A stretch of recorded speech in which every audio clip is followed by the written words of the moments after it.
नमस्कार, मैं हूं संजय राजन। आप देख रहे हैं एपेक्स न्यूज इंडिया। हमारे विशेष कार्यक्रम मुद्दे की बात राजन के साथ में आपका स्वागत है। अपने इस विशेष कार्यक्रम में हम देश दुनिया की हर बड़ी खबरों पर आपसे विस्तार से चर्चा करते हैं। आज जो हमने टॉपिक चुना है उसमें सबसे पहले हम चर्चा करेंगे प्रधानमंत्री मोदी के जर्मनी, डेनमार्क और फ्रांस दौरे की। आखिर इस दौरे की क्या मायने हैं, क्यों इस दौरे पर सारी दुनिया की निगाहें टिकी हुई हैं, इस पर हम विस्तार से आपसे बात करेंगे। इसके बाद हम चर्चा करेंगे कि आखिर कैसे कुछ असामाजिक तत्वों ने एक बार फिर देश का माहौल खराब करने की कोशिश की, किन राज्यों में ईद के मौके पर हिंसक वारदात करने की कोशिश की गई है, और आखिर में हम बात करेंगे कि कोरोना की चुनौतियों से उभरते भारत में कौन सा राज्य बेरोजगारी को दूर करने में अव्वल और कौन सा राज्य फिसड्डी साबित हो रहा है। तो आइए चलते हैं, हम शुरू करते हैं अपना विशेष कार्यक्रम मुद्दे की बात राजन के साथ।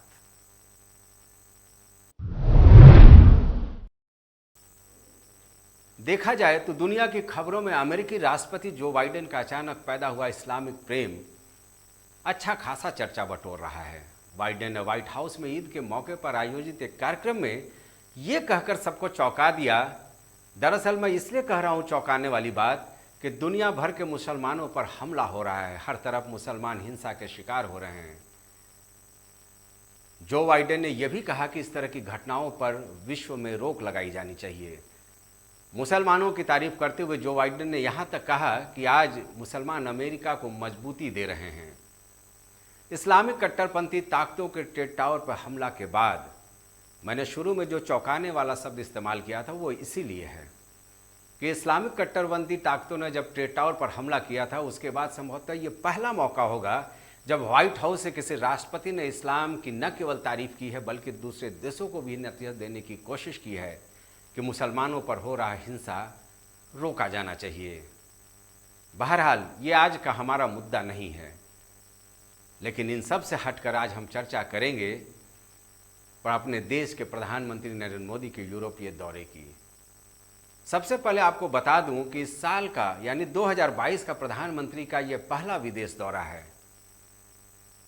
हमें यह समझना होगा कि आखिर प्रधानमंत्री नरेंद्र मोदी ने अपने दौरे की शुरुआत जर्मनी, फ्रांस और डेनमार्क जैसे देशों से क्यों की। शायद आप में से बहुत से लोग ये जानते भी होंगे, लेकिन फिर भी मैं चर्चा तो कर ही दूं। रूस यूक्रेन युद्ध के बीच विश्व की दो ताकतें आपस में लामबंद नजर आ रही हैं। इस पूरे युद्ध के मामले में इसके पहले भी जैसा कि मैंने बताया था, कुछ देश ऐसे हैं जो रूस का समर्थन कर रहे हैं, जिसमें अमेरिका की बात कर ली जाए, यूरोपीय देशों की बात कर ली जाए, जिसमें जर्मनी, फ्रांस और इस पूरे बेल्ट की बात की जाए जहां प्रधानमंत्री नरेंद्र मोदी दौरे पर गए हैं। यूक्रेन की तबाही को लेकर रूस के खिलाफ खड़े अमेरिकी और यूरोपीय देशों ने लगातार भारत पर भी दबाव बनाया कि वो इस युद्ध को लेकर रूस की खिलाफत करने वाले देशों की सूची में शामिल हो। लेकिन भारत ने साफ कर दिया था कि वो युद्ध का तो विरोध करेगा, लेकिन रूस जैसे अपने पुराने दोस्त से कतई किसी भी तरह का कोई दुश्मनी नहीं पालेगा, बल्कि उसका हर मुद्दे पर समर्थन करेगा। अमेरिका और यूरोपीय देश लगातार दबाव बना रहे थे कि न सिर्फ भारत रूस का बायकॉट करे, बल्कि विश्व संगठनों में रूस की खिलाफत वाले हर प्रस्ताव का भारत विरोध करे। लेकिन ऐसा होता नजर नहीं आया। भारत ने इस पूरे मामले में साफ कर दिया कि युद्ध का विरोध तो किया जा सकता है। रूस के साथ भारत के वैसे भी अगर बात की जाए आर्थिक, रणनीतिक, सामरिक और राजनीतिक तमाम इसके पुराने रिश्ते रहे हैं।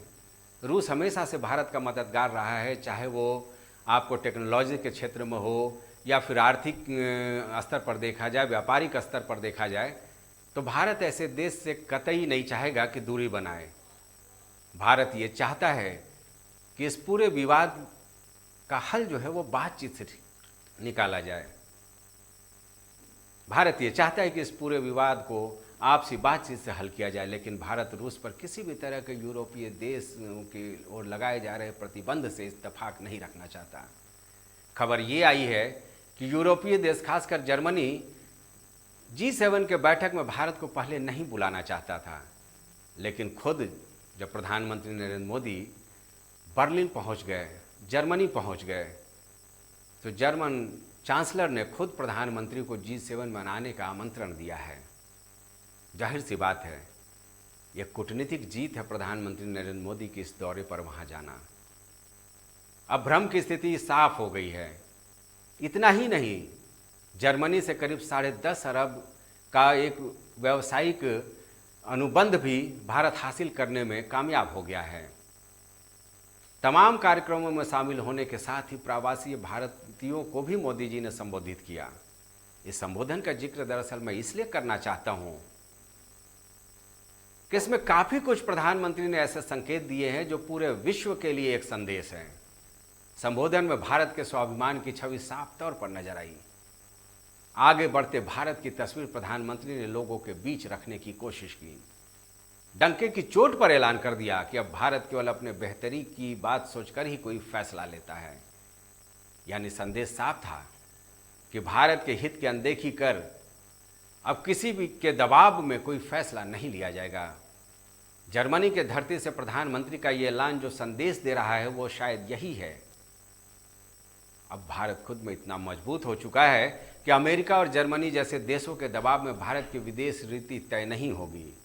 डेनमार्क से लेकर फ्रांस तक जो मोदी जी का तेवर कलेवर देखने को मिला है, उससे यह समझा जा सकता है कि विश्व में उभरते ताकत के रूप में भारत को स्थापित होने से अब कोई रोक नहीं सकता है। आर्थिक और सामरिक रूप से जिस देश में भारत के संबंध बने हैं, उसे किसी तीसरे की वजह से भारत समाप्त नहीं करने वाला है।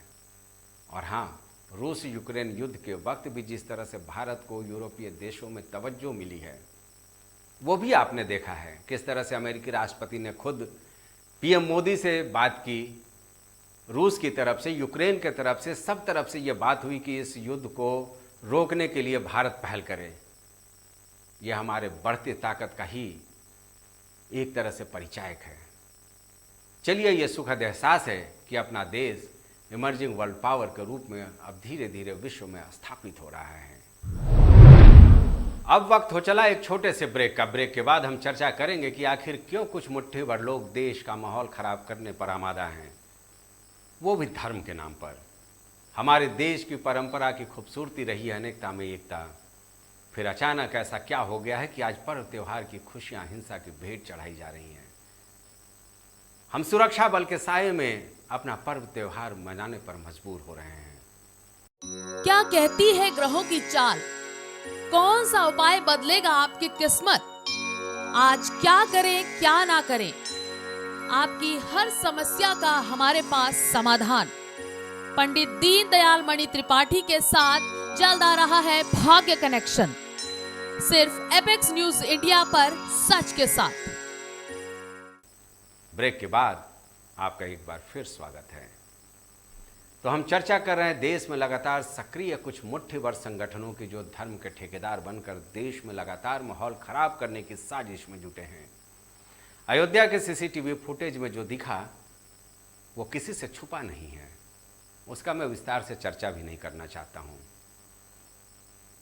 लेकिन सरकार की सख्ती से ईद के मौके पर दंगा फसाद की साजिश को योगी सरकार नाकाम करने में सफल रही।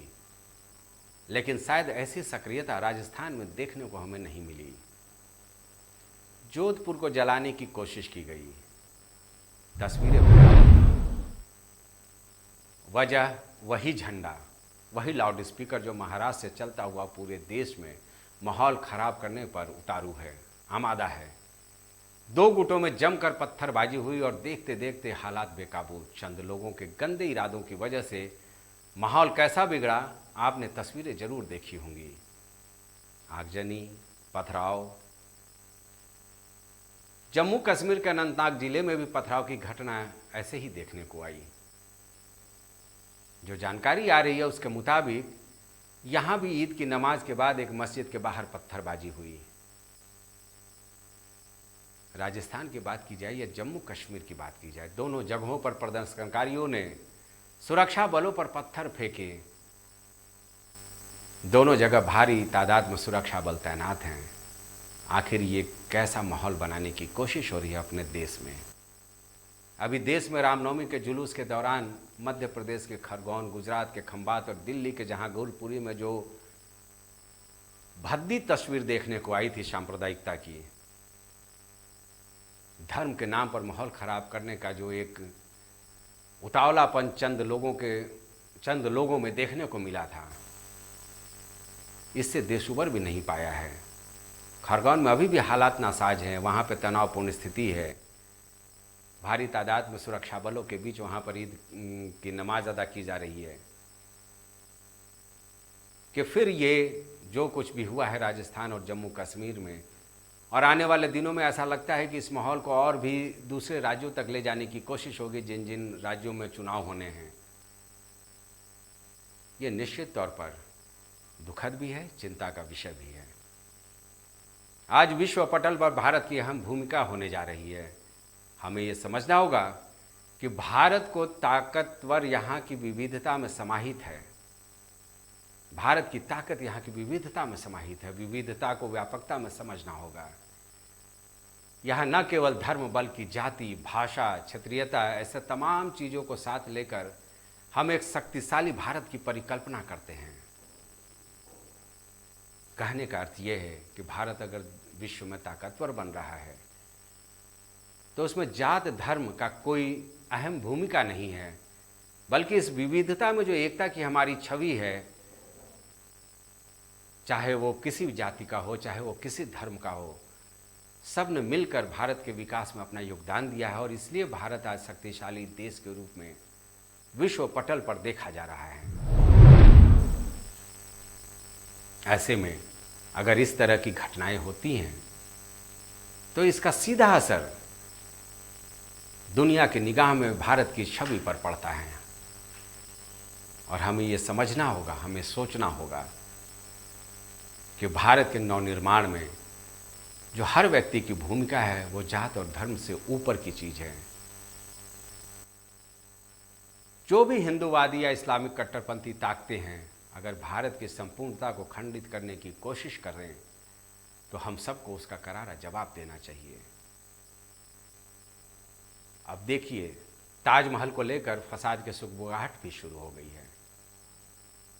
मैं पढ़ रहा था कि अयोध्या छावनी के तपस्वी अखाड़े के जगत गुरु परमहंसाचार्य जी अब ताजमहल में मंदिर की परिकल्पना के साथ जलाभिषेक करने की जिद पर अड़े हैं।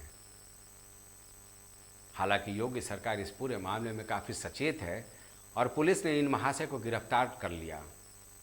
उन्हें कहाँ लेकर गई है ये तो खैर बाद में पता चलेगा। संभवतः हो सकता है कि गिरफ्तारी के बाद उनको छोड़ भी दिया जाए, लेकिन अब ये संकेत मिलने लगा है कि इस मुद्दे को भी तूल देने की कोशिश आने वाले दिनों में जरूर देखने को मिलेगी। ऐसा लगने लगा है कि ताजमहल की सुरक्षा पर भी अब कहीं ना कहीं खतरा मंडरा रहा है। सियासत का ये विकृत रूप है जो धर्म और जाति के इर्द गिर्द घूमता नजर आ रहा है। इन दिनों अचानक ये और ज़्यादा प्रभावशाली बनता जा रहा है। एक के बाद एक ऐसे मुद्दे अचानक सियासत में तैरने लगे हैं जिनका सरोकार आम आदमी से नहीं है। आप कह सकते हैं अजान वर्सेस लाउड स्पीकर की बात कर लो, मीट को दुकानों को लेकर के हलाला है कि झटका है, खिजाब है कि हिजाब है, ये तमाम ऐसे मुद्दे हैं, इससे आम आदमी को कुछ हासिल होने वाला नहीं है। कब आपने सोचा है कि आपकी गली में सब्जी बेचने वाला जो शख्स आता है वो हिंदू है या मुसलमान है? आपकी गली में जो पंसारी की दुकान पर बैठने वाला है वो किस धर्म का है? लेकिन समाज में बिखराव की जो तस्वीर सियासत के नाम पर खड़ा करने की कोशिश की जा रही है, ये कतई उचित नहीं कहा जा सकता है। मैं तो ये मानता हूँ कि इससे हमारे देश और समाज की छवि ही धूमिल होती है। केंद्र से लेकर राज्य सरकार जनता के द्वारा चुनी हुई सरकारें होती हैं और हमें उम्मीद करनी चाहिए कि ये सरकारें सियासत से अलग राजधर्म का पालन करें। सियासतदान तो अपने निजी स्वार्थ के लिए, निजी फायदे के लिए कुछ इस तरह की हरकत कर सकते हैं कि लेकिन राज्य सरकारों का ये दायित्व होता है कि वो राजधर्म का पालन करे। राजधर्म यानी सीधी सी बात है कि सरकार के नज़र में किसी जाति, किसी धर्म किसी संप्रदाय विशेष का कोई तवज्जो नहीं है, बल्कि सब एक समान हों।